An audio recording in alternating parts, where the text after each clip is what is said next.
সৈয়দ মোয়াজ্জেম হোসেন সেবুল সিলেট জেলার দক্ষিণ সুরমা উপজেলার জালালপুর মীরের গাঁও গ্রামে ১৯৭২ সালে এক সম্ভ্রান্ত মুসলিম পরিবারে জন্মগ্রহণ করেন। পিতা সৈয়দ জহুর আলী, মাতা সমেরুন্নেসা। প্রাথমিক শিক্ষা জীবন নিজ গ্রামে শেষ করে এবং জগন্নাথ বিশ্ববিদ্যালয় থেকে ইসলামের ইতিহাসে মাস্টার্স সম্পন্ন করেন। পরবর্তীতে জীবিকার টানে আল আরাফা ইসলামী ব্যাংকের আম্বরখানা শাখা সিলেটের ব্রাঞ্চ ম্যানেজার হিসেবে চাকুরিতে যোগদান করেন। চাকুরিতে যোগদান করলেও তার মন পড়ে থাকে সমাজের অসহায় অসচ্ছল মানুষের কল্যাণে কাজ করার জন্য। তাই তো তিনি চাকুরির ফাঁকে ফাঁকে কাজ করে চলছেন সমাজের মানুষের কল্যাণে। মানবতাবাদী, মিষ্টভাষী, বন্ধুবৎসল, ধর্মভীরু, অসাম্প্রদায়িক চেতনার এই প্রবাদ পুরুষ বর্তমানে আন্তর্জাতিক সামাজিক সংগঠন বাংলাদেশ অ্যাপেক্সের সম্মানিত ভাইস চেয়ারম্যান ও আল আরাফা ইসলামী ব্যাংক বাংলাদেশ লিমিটেডের আম্বরখানা সিলেট শাখার ম্যানেজার জনাব সৈয়দ মোয়াজ্জেম হোসেন সেবুল তার সংগঠন বাংলাদেশ অ্যাপেক্সের মাধ্যমে সিলেটে প্রায় ১৩০০ দুস্থ পরিবারকে প্রতি রমজান মাসে ১০ দিনের খাবার দিয়ে থাকে এবং বন্যা দুর্গত অসহায় মানুষের পাশে দাঁড়ানো ও তাদের সহায়তা করা তার একটি নিয়মিত কাজ।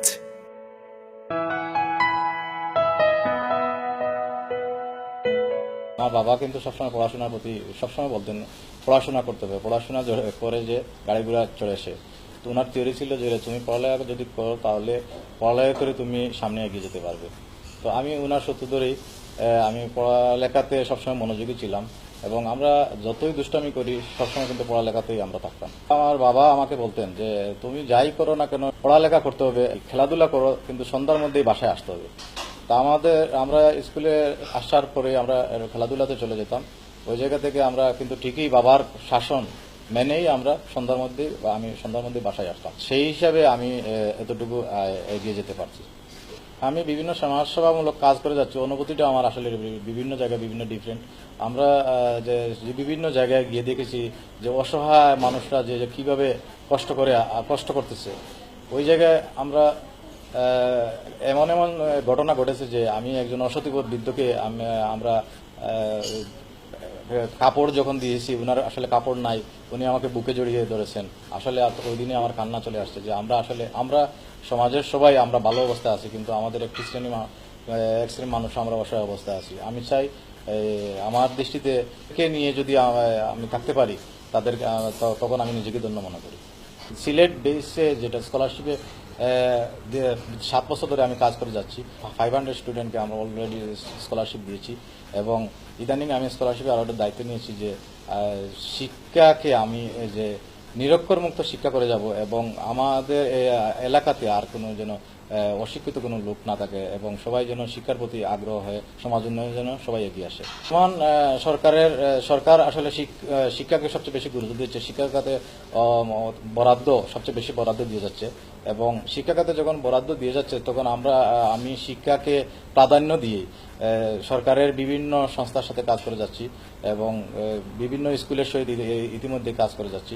ইতিমধ্যে আমি 2 জন স্টুডেন্টকে, দুটি মেয়েকে আমি আমার নিজের পক্ষ থেকে আমি দীর্ঘ 10 বছর ধরে আমি তাদেরকে শিক্ষাবৃত্তি দিয়ে গিয়েছি এবং তাদের পড়াশোনার খরচ দিয়ে গেছি। এর মধ্যে ইতিমধ্যে শাহজালাল বিশ্ববিদ্যালয় থেকে অ্যানথ্রোপোলজি থেকে একটি মেয়ে ইতিমধ্যে MS করে বাইর হয়েছে, আর একটি মেয়ে ইতিমধ্যে সাস্টে ভর্তি হয়েছে। ভালো লাগতেছে যে আমি তো তাদেরকে একটু হেল্প করতে পারতেছি, যে আমার হেল্পের বিনিময়ে তারা আজকে সমাজের অত্যন্ত উচ্চ শ্রেণীতে পৌঁছে গেছে, যে অত্যন্ত ভালো বিশ্ববিদ্যালয়, বাংলাদেশের অত্যন্ত ভালো বিশ্ববিদ্যালয় থেকে বের হয়ে এসেছে। ওই বিশ্ববিদ্যালয়ে আমিও আসলে ভর্তি হতে পারি নাই, কিন্তু আমার জন্য ভালো লাগতেছে যে আমি তাদেরকে ফাইন্যান্স করতেছি, সেই ফাইন্যান্সের মাধ্যমে যে তারা সমাজে প্রতিষ্ঠিত হতে পারছে, সেই জন্য আমার ভালো লাগতেছে। আমার ফ্যামিলি ছোটবেলায় আমার ফ্যামিলি আসলে তেমন আর্থিক অবস্থা তেমন ভালো ছিল না, কিন্তু আমার বাবা যা দিতেন তা থেকে আমি খরচের যা টাকা দিতেন তা থেকে আমি নিজে কিছু খরচ করতাম, আর আমিও বিভিন্ন আমার সহপাঠীদেরকে বই টই আমি নিজেই কিনে দিতাম আমার এই উদ্বৃত্ত টাকা থেকে, অথবা আমার অংশ থেকে কিছু দিয়ে দিতাম। সেখান থেকে আমার মন মানসিকতা হয়েছে যে আমি যে সমাজে দায়িত্বশীল হয়ে কাজ করে যাব এবং আমাদের আসলে সবারই সমাজের দায়িত্ববোধ আছে। সে দায়িত্ববোধ থেকেই আসলে আমি অর্থকরী দিক দিয়ে কি করি না, আল্লাহ আমাকে এখন এই মুহূর্তে একটা ভালো জব দিয়েছে এবং আমি ভালো কাজ করে পজিশনে আছি, সেই হিসাবে আমি আরো একটু বেশি দিতে পারতেছি, সেটাই আমার জন্য ভালো। সমাজের বিত্তবানদের উদ্দেশ্যে আমি বলবো যে আপনারা সামাজিক কর্মকাণ্ডে আপনারা সম্পৃক্ত হন এবং আল্লাহ আপনাদেরকে অনেক কিছু দিয়েছেন, সমাজের দায়বদ্ধতা আছে, দায়বদ্ধতায় আপনি অংশগ্রহণ করেন। আপনার আশপাশে যারা অসহায় অবস্থা আছে তাদের প্রতি আপনারা একটু নজর দেন। ইনশাল্লাহ এই বাংলাদেশ মধ্যম আয়ের দেশে পরিণত হয়ে যাবে। এপিক্সিয়ান সেবুলের ছোটবেলা থেকেই শিক্ষার প্রতি উদার মন। তিনি মনে করেন একটি ছেলে শিক্ষিত হলে একটি সমাজ শিক্ষিত হবে, আর একটি মেয়ে শিক্ষিত হলে একটি জাতি শিক্ষিত হবে। তাই তো তিনি অনেক অসহায় অসচ্ছল পরিবারের ছেলে মেয়েদের লেখাপড়ার খরচ সম্পূর্ণ বহন করেন। অনেক বেকার যুবককে তিনি ব্যবসার পুঁজি দিয়ে তাদের সচ্ছল করার প্রয়াস চালিয়ে যাচ্ছেন। ছোটবেলা থেকেই আমার যতটুকু মনে পড়ে, ছোটবেলা থেকেই উনি আসলে বিভিন্ন ধরনের সামাজিক কর্মকাণ্ড নিয়েই উনি আসলে নিজেকে সবসময় স্টুডেন্ট লাইফেই নিজেকে ব্যস্ত রাখতেন। তো প্রথম দিকে আসলে আমরা এগুলো আসলে তো খেয়াল করতাম না, এগুলা সবারই ছিল। পরবর্তীতে যখন বুঝতে পারলাম যে উনি আসলে প্রফেশনাল লাইফের বাইরে উনি আসলে সামাজিক দায়বদ্ধতা নিয়ে উনি কাজ করতেছে, তো প্রথম দিকে এই জিনিসগুলো আমাদেরকে একটু পেইন দিত, খারাপ লাগতো যে উনি আসলে সারাদিন অফিস করে আসার পরে আবার দেখা যেত যে পরিবারকে সময় না দিয়ে অন্যজনের আহ্বানে ডাক সাড়া দিয়ে উনি চলে যাচ্ছে রাত বিরাতে। এগুলো আমাদেরকে প্রথম দিকে খুব খারাপ লাগতো। পরে যখন বুঝলাম যে না, আসলে বিভিন্ন জনের কাছ থেকে আমরা যখন শুনলাম যে না, উনি এই কাজ কর্মকাণ্ড করতেছে, গরিব ছেলেমেয়েরা লেখাপড়া করতে পারতেছে না, এদেরকে উনি সহযোগিতা করতেছে, বন্যায় কারো বাড়ি ঘর বিধ্বস্ত হয়ে গেছে, উনি এখানে ছুটে যাচ্ছে ত্রাণ নিয়ে। তো লোক মুখে বলেন বা পত্র পত্রিকার মাধ্যমে যখন এইগুলা শুনতাম ভালো লাগতো। পরে আমরা আসলে নিজেদেরকে মেনেই নিলাম যে উনি আসলে সামাজিক কর্মকাণ্ড, আসলে সবারই একটা দায়বদ্ধতা থাকে। আমরা যেহেতু সমাজে বাস করি, সমাজের প্রতি আমাদের দায়িত্ব কর্তব্য অবশ্যই আছে এবং সবাই আসলে এই জিনিসগুলা করতে পারে না। তো সেই বিদায় এখন যখন উনি নিজেকে সম্পূর্ণভাবে এইসব সামাজিক কর্মকাণ্ডের সাথে জড়িয়ে নিয়েছে, আমরা আসলে এইগুলাতে আসলে এখন আর মন খারাপ করি না, বরং নিজেদেরকে ওনাকে নিয়েই আসলে আমরা গর্ববোধ করি। আমি বড় হয়ে আমার আব্বুর মতো হতে চাই, একজন সমাজসেবী। আমার আব্বা লেখাপড়া লেখা করবো, নিজের কাজ নিজে করবো।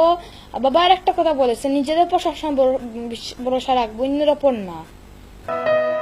আমাদের নতুন প্রজন্মের নব অভিযাত্রায় তিনি অদৃশ্য সাহস ও অফুরন্ত প্রাণ শক্তির চিরপ্রবাহমান নির্মল জলরাশি। যুব সমাজকে মাদক থেকে রক্ষা করতে হলে প্রথমে আমাদের এই যারা ভলান্টিয়ার অ্যাসোসিয়েশন, ওনাদেরকে সবাই এগিয়ে আসতে হবে এবং আমাদেরকে তাদেরকে বোঝাতে হবে যে মাদক থেকে যদি মুক্ত না হয় দেশকে উন্নত করা যাবে না। এবং মাদকের কারণে আজকে এই যুব সমাজের এই অধঃপতন। সরকারের সাথে সাথে আমি মনে করি বিত্তবানরা এবং সামাজিক সংগঠন যেগুলো আছে সবাই এগিয়ে আসা উচিত এই সমাজকে রক্ষা করতে। পরবর্তী প্রজন্মের প্রতি আমার পরামর্শ থাকবে যে এদেশ 30 লক্ষ শহীদের বিনিময়ে এদেশ প্রতিষ্ঠিত হয়েছে এবং এদেশকে যদি 2021 সালের মধ্যে যদি মধ্যবিত্ত আয়ের দেশে পরিণত করতে হয়, তো যুব সমাজকে আমাদের সম্মিলিতভাবে কাজ করতে হবে এবং আমরা যেন বাংলাদেশের প্রতিটি প্রান্তে গিয়ে যেন আমাদের এই সামাজিক যেগুলা কাজ আছে সেগুলো যেন প্রচার করতে পারি। বাবা মার অবশ্যই কথা শুনতে হবে। আমার বাবা মার পরামর্শ কথাবার্তা না ছাড়া আপনি এগিয়ে যেতে পারবেন না।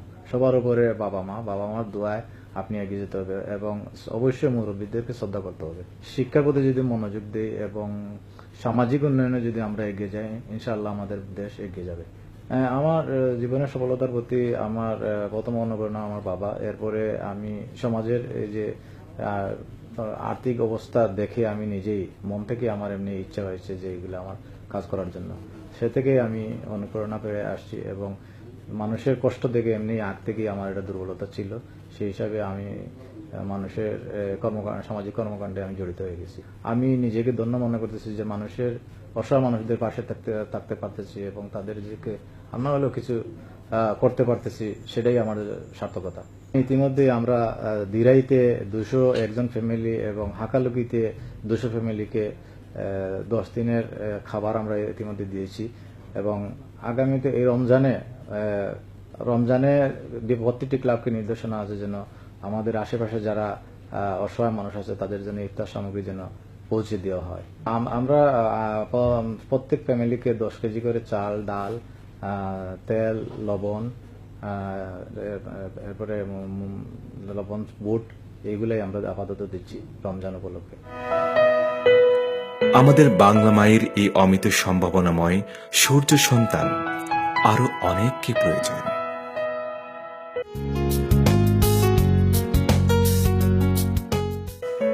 বন্দরনগরী চট্টগ্রাম জেলার নিভৃত পল্লীতে জন্মেছিলেন আজকের দক্ষিণ জনপদের স্বপ্ন সারথী জনাব সৈয়দ নজরুল ইসলাম।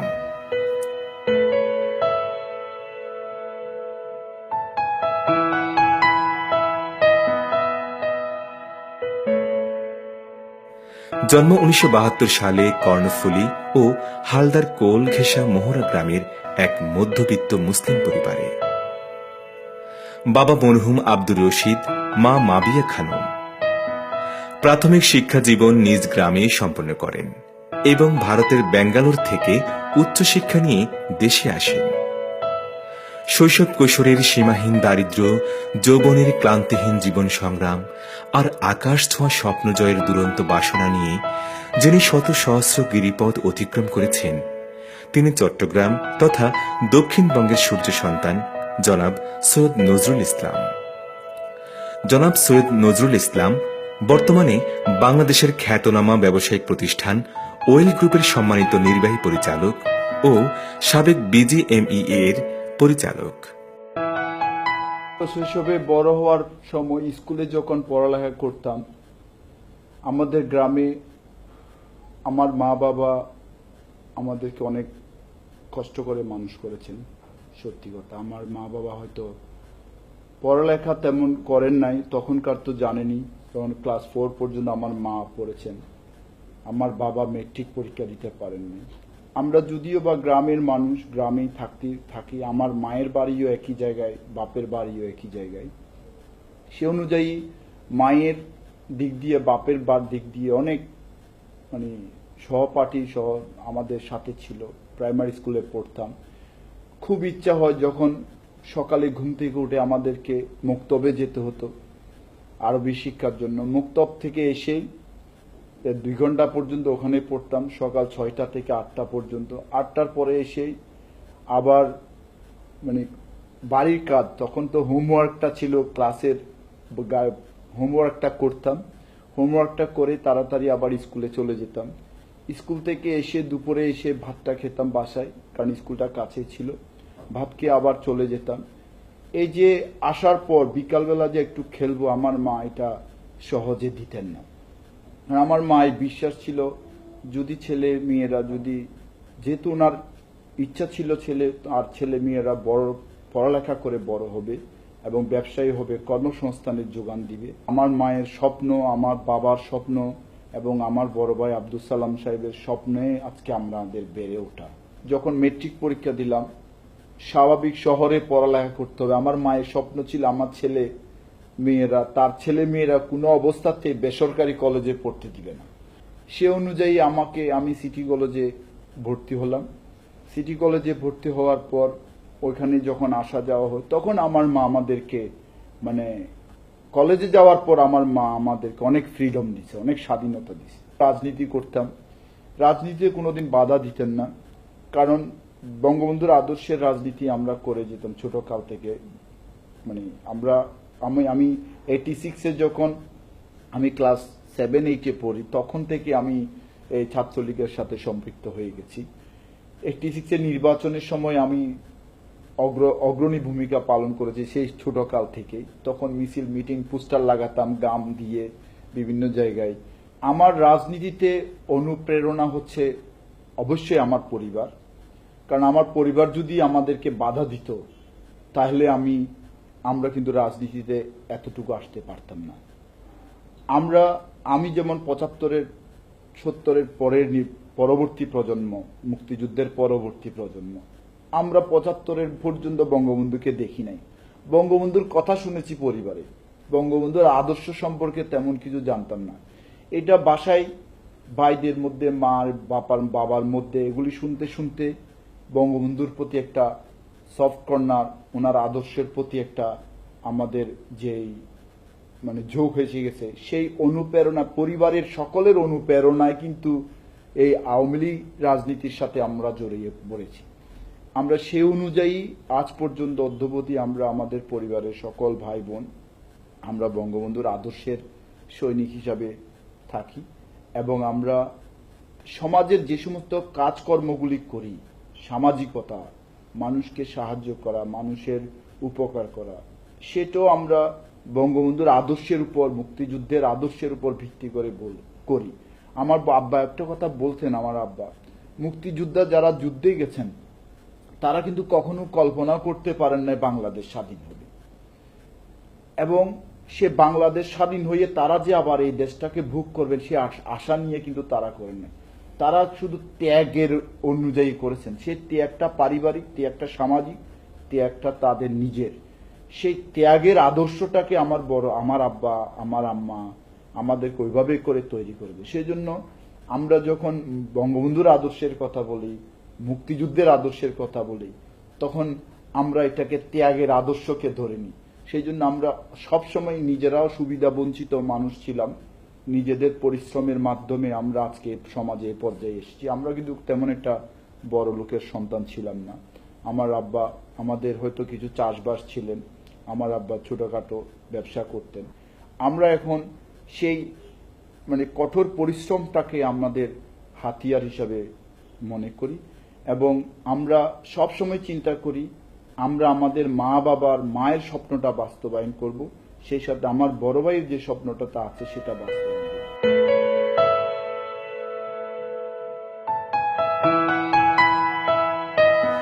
তাই তো তিনি মাতৃভূমির অসীম ভালোবাসায় শেকড়ের টানে দেশের বেকার যুব সমাজের কর্মসংস্থান সৃষ্টি করার প্রয়াসে কাজ করছেন। সেই ভাবনা থেকে তিনি প্রতিষ্ঠা করেন বহুমাত্রিক একটি প্রতিষ্ঠান ওয়েল গ্রুপ। বর্তমানে প্রায় ৮,০০০ শ্রমিক কর্মচারী কর্মকর্তা কাজ করছেন এবং সৈয়দ নজরুল ইসলাম সাহেবের নেতৃত্বে আমাদের শুধু উনি এখানে আমাদের প্রতিষ্ঠানের পরিচালক নন, একজন সামাজিক লোক হিসাবে সবার কাছে পরিচিত। আমাদের শ্রমিক কর্মচারী কর্মকর্তাদের মধ্যে ওনার সঙ্গে নিবিড় সম্পর্ক রয়েছে এবং শ্রমিকদের কল্যাণে উনি বিভিন্ন পদক্ষেপ নিয়েছেন।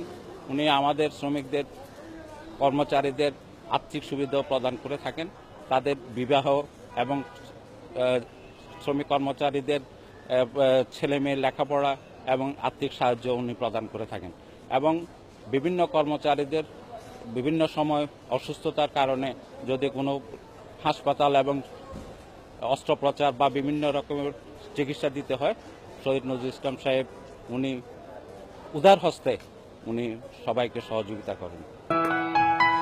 এই প্রতিষ্ঠানটিতে প্রায় ২০,০০০ কর্মকর্তা ও কর্মচারীর কর্মসংস্থানের সুযোগ সৃষ্টি হয়েছে।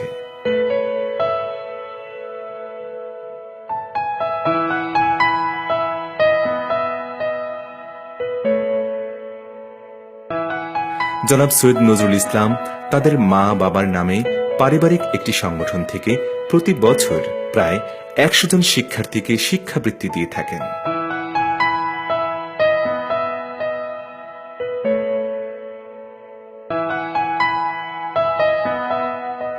ইন্টারেস্টিং হচ্ছে কি, খুব মজা পাই একটা জিনিস যখন মিলে যায়। আমাদের বর্তমান প্রধানমন্ত্রী যে ২০০৮ সালে যে ভিশন 2021 ঘোষণা করেছেন, ওনার একটা স্বপ্ন হচ্ছে বাংলাদেশ সুন্দর সোনার বাংলা হবে। আমার মাও স্বপ্ন দেখতেন তার পরিবারটা, তার ছেলেটা সুন্দর আদর্শ নিয়ে তার ছেলেরা বড় হবে, সেই আদর্শের অনুযায়ী ভর করে সমাজের উপকার করবে, দেশের উপকার করবে।